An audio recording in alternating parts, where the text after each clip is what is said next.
Hi friends, మొన్నైతే రాము ఊరికి పోయిండు అని చెప్పిన కదా, అట్లనే వదిన కూడా తీసుకొని వచ్చిండు చెప్పిన. ఇంక సంచి నిండి అయితే మామిడికాయలు అయితే తీసుకొచ్చిండు, కొన్ని అయితే చదివేసిండు. ఆగా కొంచెం వీడియో తీసుకుంటాను అయితే తీసుకున్నాను అనమాట. ఇంకా పండు మామిడికాయలు, పచ్చి మామిడికాయలు అయితే అన్ని తెచ్చిండు. అన్ని తినేకాయలే, పచ్చడికాయలు కాదు.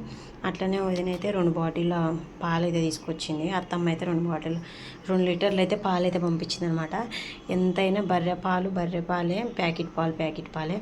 పెరుగు అయితే టేస్ట్ అయితే బాగుంది. 2 రోజులు అయితే కొద్దిగా కమ్మగా అయితే తిన్నాం. ఇవాళ రేపు ఏదో ఒరిజినల్ అన్నీ డూప్లికేటే కదా. వాళ్ళైతే పొద్దుగాలైతే డీప్ ఫ్రిడ్జ్లో పెట్టిందంట అత్తమ్మ, మళ్ళీ పంపించింది. వాళ్ళైతే పాలు అయితే అమ్ముతారు కదా, అందుకోసం అయితే బాటిల్ మీద అయితే మామయ్య పేరు అవుతుంది. ఇంకా అయ్యే 2 మళ్ళీ తీసుకొచ్చి మేము డీప్ ఫ్రిడ్జ్లో పెట్టుకొని కావాలనుకున్నప్పుడు అయితే బకెట్లు వేసుకొని కొద్దిగా కరగ తీసుకొని అయితే కాగబెట్టి అయితే పెట్టుకుంటున్నాం. పాలు అయితే టేస్ట్ అయితే బాగుంది. పెరుగు అయితే పిల్లలు కూడా అయితే కమ్మగా తిన్నారు. మా ఇంట్లో పెరుగుకి ఫ్యాన్ యామ్ని అనమాట. ఇంక యామ్నీకి అయితే టేస్ట్ అయితే మస్తు అయితే నచ్చింది.